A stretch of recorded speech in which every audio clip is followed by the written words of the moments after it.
In cartels attracting young people across the valley. Teens are lured by the promise of money and power. And getting involved in those organizations comes with a price. Channel 5's Stephanie Bertini spoke with a man who says his life will never be the same. He's a criminal with a long rap sheet. He says he's turned his life around, but the past keeps creeping into the present.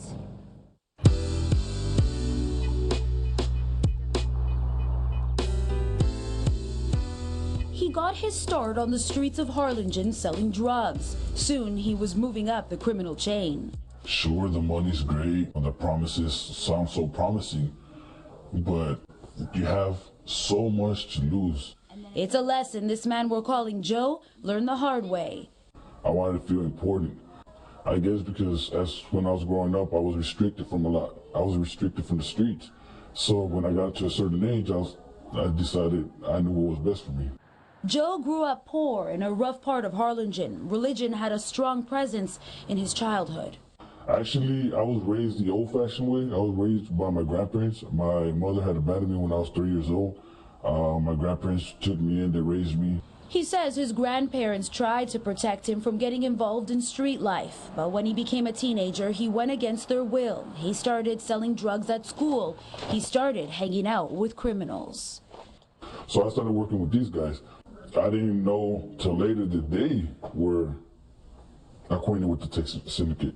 All these gangs, prison gangs, Texas Syndicate, Mexican Mafia, they're involved in drug trafficking, arms trafficking, and human smuggling. San Juan Police Chief Juan Gonzalez says gangs are responsible for almost all the crimes we see in our region. We have a problem in the whole area of Rio Grande Valley. He says law enforcement knows the gangs are linked with cartel organizations on both sides of the border. Those are the same gangs that get their manpower in poor valley neighborhoods.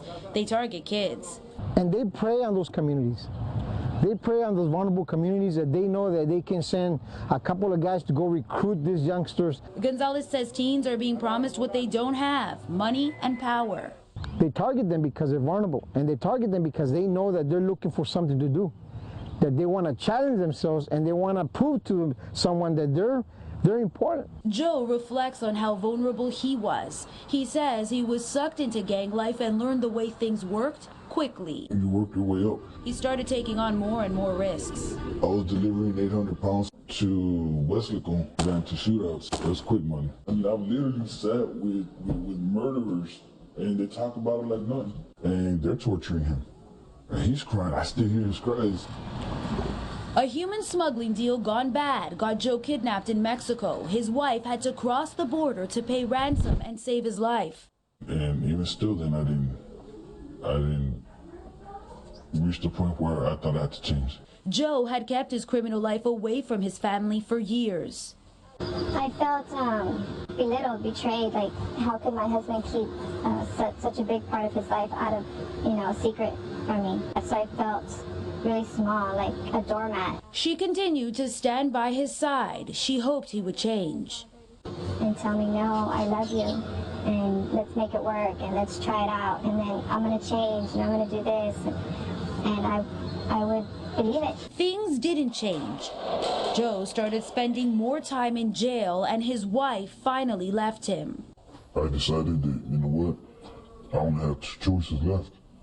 It's either buck and go wild, or find that peace that I need. And I found that peace in the Holy Bible. He says his last time in jail changed things. He started to reflect on his childhood, started thinking about the mistakes he made, and paying attention to what he ignored. He made a choice to change from behind bars. Out of jail once again, he and his wife are working on staying together, but taking care of his family is hard. And I can't get a job. Joe says every prospective employer sees his criminal past as a red flag. It's a scenario this valley chief has seen before. As a felon, you have a hard time getting a job.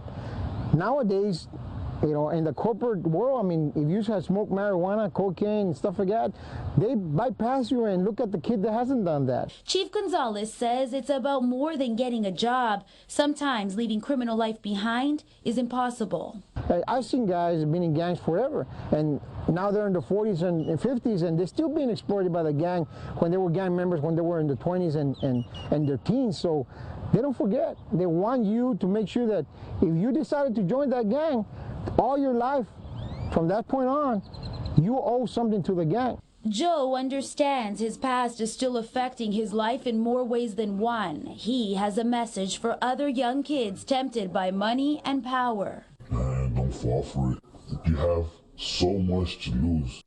So much to lose, yet so many are giving in, running drugs, weapons, and human cargo for the cartels. Stephanie Bertini, Channel 5 News at 10.